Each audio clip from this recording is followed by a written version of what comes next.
E aí, seus trouxas, tudo bem? Meu nome é Emerson Silva e esse é o podcast pra você deixar de ser trouxa. E como a gente faz isso? Lendo todos os livros de Harry Potter e ouvindo esse podcast onde eu vou comentar cada um dos capítulos de cada um dos livros. Lembrando sempre que você pode fazer na ordem que você quiser. Hoje vamos comentar o capítulo 9 de A Ordem da Fênix, As Tribulações da Senhora Weasley. A Senhora Weasley está angustiada neste capítulo e vamos descobrir daqui a pouco por que motivo ela está assim. Mas antes, no último episódio do podcast, no bloco final, eu fiz uma pergunta para vocês. E eu perguntei, por que vocês acham que o Ministro da Magia estava com tanta pressa para terminar logo esse julgamento do menino Harry? A Camila Santos acha que é porque ele queria comprovar com essa tramóia que o Harry era doido e contava histórias para chamar a atenção. E com certeza ele estava mancomunado com Lúcio Malfoy. Com certeza, Camila, isso fazia sim parte do plano do ministro. Mas deu tudo errado. O Marvin disse que talvez tenha um comensal da morte que incentivou eles a terminarem um julgamento de vez. É muito possível, Marvin, porque eu não duvido que tenham comensais da morte infiltrados no ministério. Afinal de contas, a Ordem da Fênix também tá lá. Já o Miguel Botel acha que ele precisava de uma comprovação de tudo que havia falado nos jornais sobre o Harry. E a condenação do garoto na audiência seria um ponto crucial para ele comprovar suas hipóteses. Exatamente, Miguel, porque assim o ministro comprovaria de vez que toda essa história de volta do Valdemar não passa de mais uma tentativa do Harry de chamar a atenção e ficar famoso. Mas o Dumbledore, ainda bem, arruinou todo esse plano. Para Thaís Milani, ele estava com diarreia. Não vejo outro motivo plausível. Thaís, eu digo uma coisa. Ele pode estar louco para incriminar o Harry, para fazer ele se passar por maluco ou para garantir o próprio cargo. Tudo isso é motivo para ter pressa no julgamento. Mas o mais urgente de todos os motivos para terminar logo qualquer evento sempre será a boa e velha diarreia. Bora então pro capítulo de hoje? Então vamos logo, que eu tô curioso para saber por que motivo nossa querida senhora Weasley está tão atribulada. Tá precisando de umas férias, hein, senhora Weasley? Então bora pro episódio de hoje.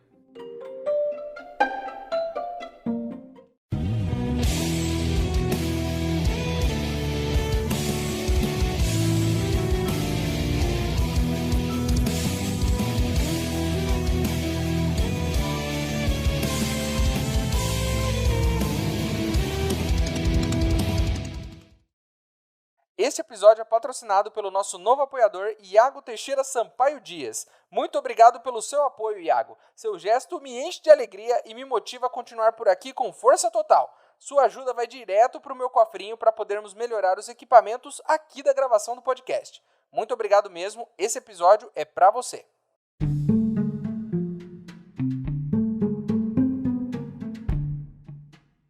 O Harry, então, agora inocente, sai da audiência e se encontra com o Sr. Weasley, que fica muito surpreso ao ver que o Harry foi julgado por um tribunal completo.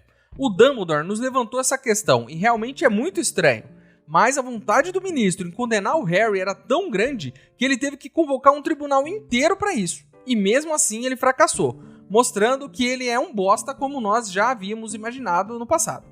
A liberdade deixou o Harry mais leve, muito mais leve, e de repente tudo pareceu mais engraçado para ele. Inclusive o problema do banheiro que o Sr. Weasley vai ter que resolver. É engraçado porque não é você que vai ter que ir lá desentupir um banheiro enfeitiçado, né, Harry?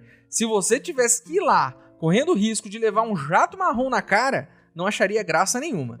Por sorte, o Sr. Weasley disse que é fácil de resolver, mas que essas sabotagens de bruxos têm se tornado frequentes. E que isso é um mau sinal, como se algo ruim estivesse prestes a acontecer. Claro, o Coiso voltou, tá reunindo um monte de arruaceiros, né? E ele odeia bruxos que não têm sangue puro, mas odeia também os trouxas. Então não pense você aí do outro lado, que tá me ouvindo, que você tá seguro. Ele odeia você também. A gente tá ferrado. Você aí, se prepare. Vai sobrar pra todos nós. De repente, você vai no banheiro e a privada vai cuspir em você. Ou suas tomadas vão começar a dar choques do nada. Ou o seu chuveiro vai começar a esquentar água demais e te queimar. Claro que isso pode ser só um indício de que é hora de fazer a manutenção aí na sua casa. Mas pode ser também um comensal da morte zoando com você. Então fique esperto. Na saída do ministério, damos de cara com Lúcio Malfoy. Uma surpresa sempre desagradável, né? E o cara de peido faz o quê? Fica enchendo o saco, como ele sempre faz, só sabe fazer isso. É engraçado que ele pergunta aqui pro Sr. Weasley o que ele tá fazendo ali. Mas quando o Sr. Weasley devolve a pergunta, ele diz: não é da sua conta o que eu faço aqui. Bem feito pro Sr. Weasley também. Ficar dando explicação pro Lúcio Malfoy agora? Por favor, né? Só vai embora, cara. Para de falar com gente chata. É a pior coisa que uma pessoa pode fazer. Você aí, viu uma pessoa chata do seu lado da calçada? Aquele que só te enche o saco? Aquele cara que pede as suas coisas emprestadas e não devolve? Atravessa pro outro lado. Não dá conversa. Fala oi e sai andando, como se tivesse um compromisso e tivesse atrasado. Nada de bom pode sair de uma conversa com um chato. Só a chatice, né? Ah, Emerson, você tem que ser educado com as pessoas. Não tem, não. Não tem. Educação e respeito é pra quem tem. Lembrando aqui que da última vez que o Harry e o Lúcio se viram, ele tava lá com um capuz, né? Rindo da cara do Harry, enquanto o Voldemort zoava com ele. Aí agora tem que ser educado com o cara. Outro detalhe interessante, Lúcio está com o bolso cheio de moedas de ouro. Dá pra ouvir o barulho quando ele chacoalha. O Sr. Weasley explica que o Lúcio vive no ministério, doando dinheiro, e que com isso ele tem muitas amizades lá dentro. E ele é muito influente, interfere até na aprovação de algumas leis. Lembrando que ele é um comensal da morte. Vários ouvintes alertaram isso neste episódio. Então ele está influenciando o ministério, a favor de Voldemort, provavelmente. Imagine o tipo de influência que ele tem. O pior de tudo isso nem é ele influenciar o ministério, inclusive. O pior dessa cena é o cara andar com um bolso cheio de moeda, parecendo um maluco, chacoalhando para todo lado. A comunidade bruxa precisa com grande urgência inventar o dinheiro de papel, ou cartão de crédito, ou qualquer coisa assim, porque ficar andando por aí com um bolso cheio de moeda é muito esquisito. Imagine comprar uma casa, por exemplo. Tem que ir com um carrinho de mão, cheio de moeda, para você fazer o pagamento. Tá na hora de modernizar isso aí, pessoal. Tudo está diferente agora que o menino Harry foi inocentado. A muito zoada e suja casa dos Black ficou mais acolhedora. E até o monstro tá menos irritante. Tudo parece muito melhor do lado de fora quando ele tá bem, por dentro também. Agora ele não tá mais preocupado, tá livre da ansiedade, de toda a tristeza, né? Ele consegue aproveitar as coisas. E vai um conselho meu aqui pra você, jovem. A vida já é difícil. Então sempre que puder, leve a vida com mais leveza, mais tranquilidade. Não transforme coisas que não são importantes em grandes coisas na sua vida. Vocês vão ver que o mundo vai mudar drasticamente quando você começar a fazer isso. E se em algum momento as coisas parecerem difíceis demais para você aí do outro lado, e você não conseguir lidar com isso sozinho, procure ajuda de alguém. Sério, procure ajuda. Combinado? Quem não ficou lá muito feliz nas semanas seguintes, sabendo que as férias do Harry estão terminando, é o Sirius, que amarrou a cara para todo mundo, porque ele sabe que assim que as férias acabarem, o Harry e os outros vão picar a mula dali. A Hermione, inclusive, tem uma opinião muito sensata a respeito. Ela diz que o Sirius passou muito tempo sozinho, na prisão, e que concorda com a senhora Weasley, que o Sirius às vezes confunde o Harry com o pai dele, e que por isso ele fica nessa montanha russa de sentimentos. O interessante nesse ponto aqui é a profundidade que esse livro está dando para o Sirius. No terceiro livro, a gente teve um pouco de contato com ele. A gente descobriu a história dele, como ele foi parar na prisão injustamente. No quarto livro, ele aparece um pouco, se mostra preocupado com o Harry e disposto a ajudar ele no que for preciso. Nesse livro aqui, nessas poucas semanas convivendo com o Sirius, estamos tendo mais detalhes sobre a própria personalidade do personagem.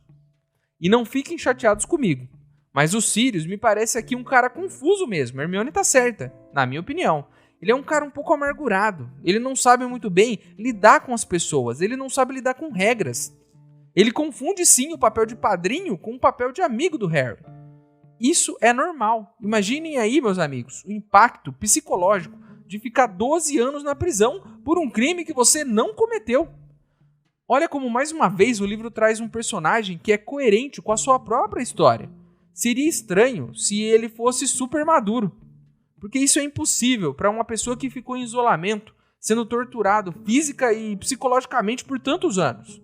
O livro mais uma vez nos entrega um personagem secundário com muita profundidade e personalidade também. Isso é incrível, olha quantos personagens que nem são principais nessa história e que têm personalidades muito complexas. O próprio Crouch no ano passado tinha uma história inacreditável de vida e a cabeça toda zoada, e a gente se aprofundou nisso com o passar do livro.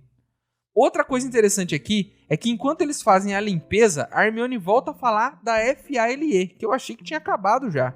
O Rony diz em algum momento que está se sentindo como um elfo doméstico, né? Que tem que ficar limpando a casa o dia inteiro. A Hermione então diz que é bom para ele ver como é horrível viver limpando as coisas.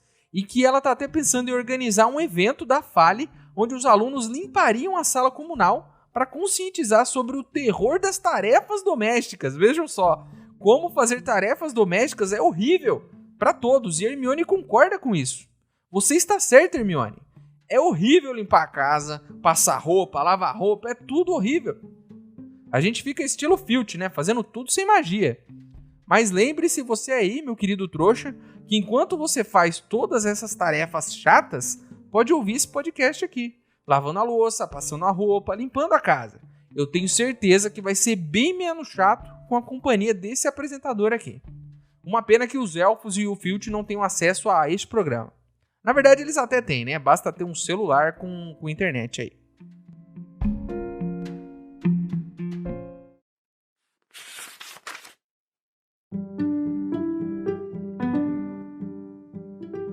Bom, ouvimos, com as orelhas, mamãe e papai conversando há umas semanas, explicou Fred a Harry. E, pelo que diziam, Dumbledore estava tendo muita dificuldade de encontrar alguém para o cargo este ano. O que não é nenhuma surpresa, quando a gente se lembra do que aconteceu com os últimos 4, disse George. Um foi despedido, um morreu, um teve a memória apagada e um passou 9 meses trancado em um malão, disse Harry, contando nos dedos. Dá pra entender o que você quer dizer. O que há com você, Rony? Indagou Fred. Rony não respondeu. Harry virou a cabeça. Seu amigo estava muito quieto, com a boca meio aberta, olhando para a carta de Hogwarts. Qual é o problema? Perguntou Fred impaciente, dando a volta para espiar o pergaminho por cima do ombro do irmão. A boca de Fred escancarou-se também. Monitor? Exclamou olhando incrédulo para a carta. Monitor?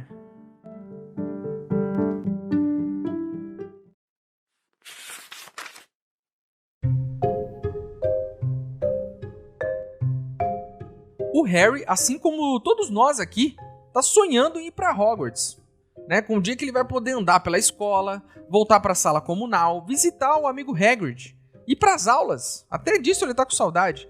Mas não se preocupe, Harry, não se preocupe, porque, enfim, está chegando o grande dia de voltar às aulas. E com a chegada desse dia, uma questão começou a passar pela cabeça dos meninos. Quem será o novo professor de defesa contra as artes das trevas? Uma pergunta difícil, né? Já que não é um cargo muito fácil de preencher.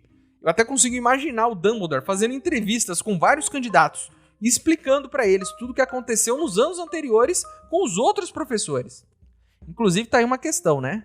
Eu tô todos esses anos achando que o Dumbledore não sabe contratar, mas na verdade não é isso. A grande verdade é que ninguém quer esse cargo. Só os malucos querem, e por isso ano após ano a gente tem os professores mais doidos possíveis para essa matéria. O próprio Jorge levanta essa bola, de que é difícil convencer alguém de aceitar. De uma coisa nós podemos ter certeza, vai ser alguém perturbado das ideias de novo. Porque sempre é, né? No meio disso tudo, temos uma notícia meio inesperada aqui nessa família. Nossa querida Hermione e Rony receberam, junto com suas listas de materiais, uma nomeação para serem monitores no próximo ano. Sim, vocês não entenderam errado. Rony será monitor no 5º ano em Hogwarts. E o que isso significa na prática? Significa que ele vai poder tomar banho naquele banheiro maneiríssimo que a gente conheceu no ano passado e que ele vai ser zoado pelos irmãos. E isso vai começar agora. Inclusive, isso pode ser muito divertido. Imagine só o Rony monitor. Daria um livro, As Aventuras de Rony, o Monitor. Eu leria. Não dou 5 dias para ele levar os alunos do 1º ano para jogar quadribol no horário de aula. Isso é a cara do Rony. A Hermione e os outros ficam cheios de preconceitos com o Rony ser monitor. Eles acham que o Harry deveria ter sido escolhido. Mas o pior está por vir. Senhora Weasley entra no quarto e é avisada pelos gêmeos. Ela fica extasiada. Abraça o Rony, fala que tá orgulhosa, que o pai vai ficar muito orgulhoso. Começa a beijar ele inteiro. Que é uma das coisas mais constrangedoras, né, que uma mãe pode fazer com o filho. Beijar ele na frente de todos os amigos. Você aí do outro lado, se tiver um filho, não faça isso, por favor. Senhora Weasley diz que vai dar um presente pro Rony, porque todos os filhos ganharam presentes. E pergunta se ele não quer um rato, já que gostava tanto do Perebas. Senhora Weasley, você deve estar de brincadeira, né? Você acha que depois de descobrir que o bichinho dele, na verdade, era um homem adulto, que viu ele em várias situações constrangedoras durante toda a infância, ele ainda assim vai querer um rato? Nessa altura, eu, no lugar do Rony, estaria traumatizado com ratos. Sempre que eu fosse tirar a roupa, por exemplo, eu ia ficar procurando para ver se não tem nenhum rato me espiando. O Rony, é claro, confirma o que eu acabei de falar e diz que não quer rato de jeito nenhum. E pergunta se pode ganhar uma vassoura. Diz que nem precisa ser uma cara, pode ser só uma vassoura nova mesmo, que já tá bom. Isso me lembra quando eu ganhei minha primeira bicicleta, quando eu tinha uns 7 anos mais ou menos. Meu pai resolveu me dar uma bicicleta, daquelas pequenininhas, com rodinhas ainda. Uau, Emerson, uma bicicleta novinha! Que incrível, né? Você vai andar nela, vai fazer manobras e zaze, e foi o que eu pensei. Foi bem isso que eu pensei na época. Mas não foi bem assim, não. Meu pai resolveu me ensinar a andar na bicicleta. Olha só que legal, né? Eu teria aulas com meu pai. Isso é incrível, não é? O que um pai sensato faria? Levaria o filho até um parque, em uma bela tarde de domingo, acharia uma pista plana e sem movimento, seguraria a bicicleta do filho enquanto ele dá as primeiras pedaladas. Ele diria que estaria ali o tempo todo e que não iria soltar a bicicleta. Mas aí, quando o filho estivesse confiante nas pedaladas, o pai soltaria, sem falar nada. Feliz, o filho olharia para trás e veria que seu pai não está mais segurando. E ele gritaria: Pai, eu estou andando sozinho! E os dois ririam felizes juntos e se lembrariam desse momento para sempre. O meu pai não fez nada disso. O gênio do meu pai teve a melhor ideia do mundo. Tirou as rodinhas logo de cara, né? E me levou para a rua de casa. E vale destacar aqui que a rua da casa onde eu morava tinha uma inclinação de uns 90 graus. Você tinha que subir com uma corda, porque não dava para chegar na casa. Aí ele pediu para eu subir na bicicleta e me soltou. Sim, ele me soltou ladeira abaixo, sem rodinhas, numa bicicleta nova. É claro que eu capotei e me ralei todo. E comecei a chorar, né? E falei que não ia mais andar na bicicleta. Sabe o que ele fez? Ele me deu uma cagada, falando que eu devia ter feito desse jeito, daquele jeito, e que eu fui burro em cair. Olha só. Consequência, nunca mais encostei naquela bicicleta, de tanta raiva que eu fiquei. Nunca mais. Eu só tive coragem de tentar de novo, já com uns 15 anos. Aí eu aprendi sozinho na bicicleta de um amigo meu. Durante anos, eu me culpei por isso, mas cabe aqui um esclarecimento. A culpa não foi minha. Eu tinha 7 anos. A culpa foi do irresponsável do meu pai. Pai, você é o pior professor de todos os tempos. O pior.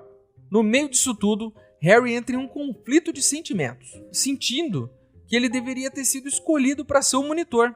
Mas rapidamente, ele recobra a razão e entende que poucas vezes na vida o amigo teve alguma vitória. E que ele é sempre o centro das atenções. E que dessa vez o momento é do amigo e não dele. Vamos analisar aqui alguns pontos. Primeiro, que se tinha uma opção pior que o Rony para ser monitor, essa opção era o Harry. Se o Rony levaria os alunos do primeiro ano para jogar quadribol, o Harry acabaria levando eles para a Câmara Secreta, atrás de um basilisco, ou para a Floresta Proibida, atrás de aranhas gigantes. E o Harry faz isso todo ano. Definitivamente, o Rony é a melhor opção aqui. Olha só. Segundo, falamos disso diversas vezes aqui, mas é preciso ressaltar a personalidade do menino Harry. Olha como esse livro mostra a fragilidade do personagem. Que ele é uma pessoa como qualquer outra, que ele tem o seu lado egoísta também. No mundo real não existe pessoa 100% boa ou 100% ruim. O Harry, assim como muitos personagens desse livro, é complexo, como nós, pessoas reais, somos. Ele tem suas motivações, tem seus medos, tem seu lado egoísta. E tem seu lado bom também. Um personagem completo, e é por isso que ele é tão cativante, assim como muitos outros personagens desse livro.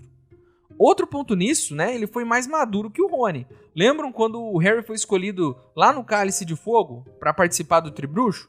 Ao invés de apoiar um amigo, o Rony se voltou contra ele, brigou e não conversou mais com o Harry por um tempão. O Harry pensou, refletiu, chegou a uma conclusão de que o amigo era sempre colocado de lado e que essa era a vez dele. E ele, como um bom amigo, apoiou o Rony. Foi lá, deu um abraço no amigo. Não me entendam mal. Não se pode esperar a maturidade do Rony também. Faz sentido, né? A reação dele no livro anterior. Ele é um adolescente, isso é normal. Quem se sobressai aqui, na verdade, é o Harry, que mesmo tão jovem já tem esse nível de compreensão e maturidade que o Rony ainda não tem. Mas vai ter um dia, é claro. Com o tempo, toda pessoa normal adquire maturidade. Menos o meu pai, é claro.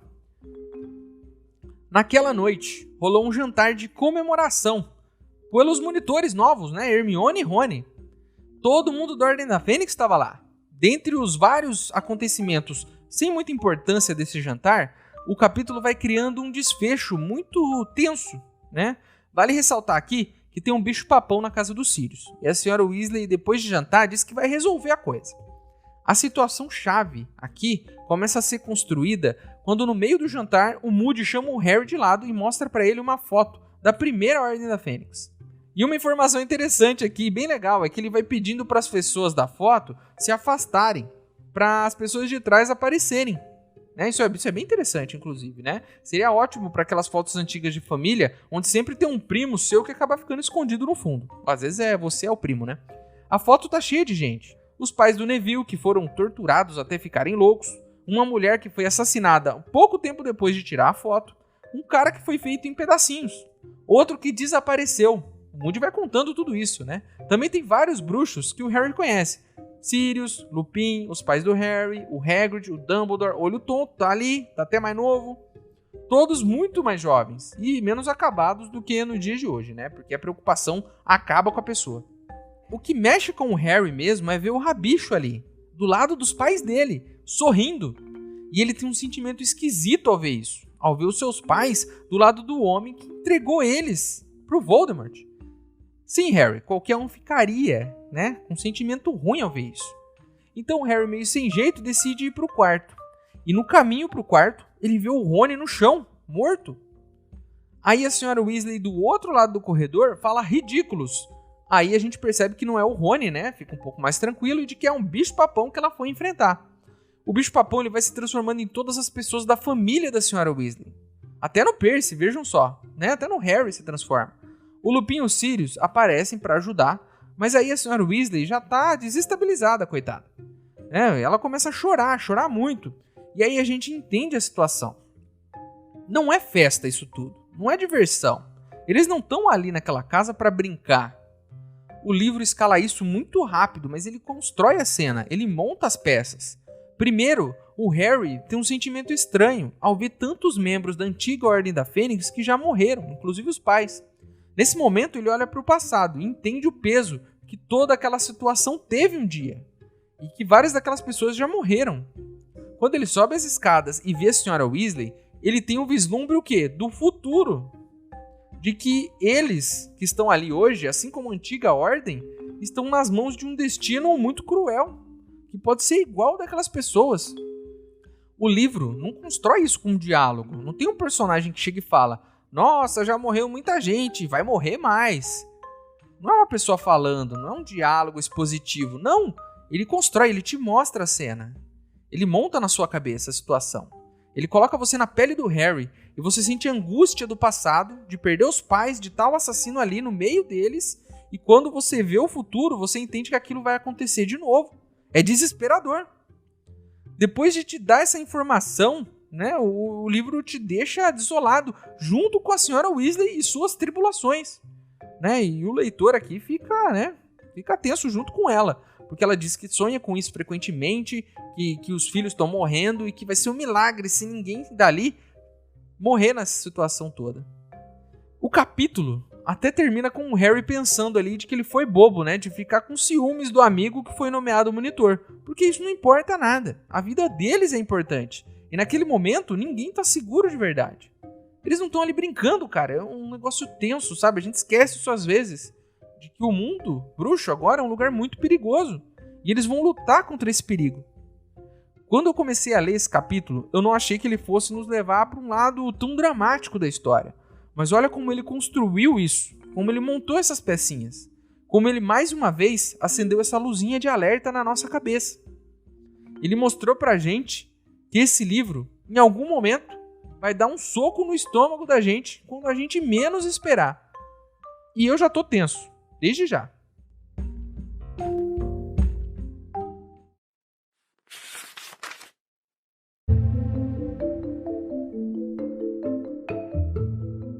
ridículos!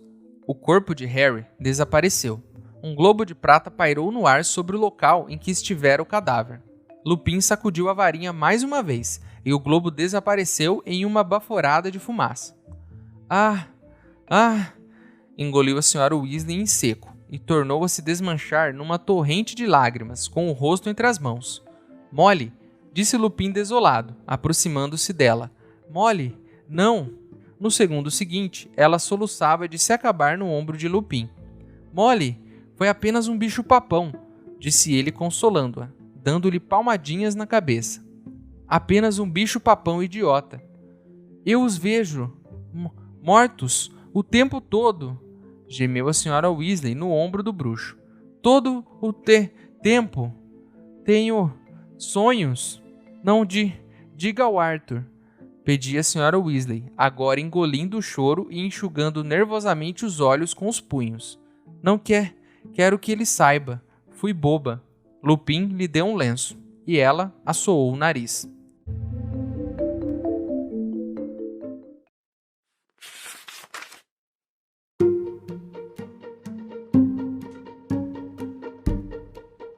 Então é isso, meus queridos. Terminamos mais um capítulo de Harry Potter e a Ordem da Fênix. A capa do episódio de hoje foi ilustrada pelo Sabine William. Agora você pode virar apoiador do podcast. O link tá aqui na descrição do episódio. Mas se você não puder ou não quiser, não tem problema. O mais importante é você continuar aqui com a gente, ouvindo cada um dos episódios, para deixar de ser um trouxa. E chegou a hora onde eu, o maior trouxa de todos, pergunto para vocês, os outros trouxas, se vocês fossem escolhidos como novos monitores em Hogwarts, que presente mágico pediriam aos pais de vocês? Eu pediria um frasco de poção polissuco, assim eu me transformaria em outra pessoa e não teria que trabalhar como monitor o ano inteiro. O nosso e-mail é emaildostrouxas@gmail.com. Ele tá aqui na descrição do episódio. Manda o seu e-mail para mim, que se eu gostar, eu vou ler ele aqui. Você também pode falar comigo pelas minhas redes sociais. Meus usuários estão aqui na descrição do episódio também. Certo? Então é isso. Vejo vocês no próximo episódio. Estou muito tenso depois desse capítulo, porque já me deixou preocupado com todo mundo e eu espero que as pessoas saiam bem desse livro. Só espero. Mas tem muito capítulo pela frente e a gente sabe, em algum momento vai dar ruim. Mas vamos com coragem, certo? Espero vocês no próximo episódio. Meu nome é Emerson Silva e esse é o podcast para você deixar de ser trouxa. Tchau!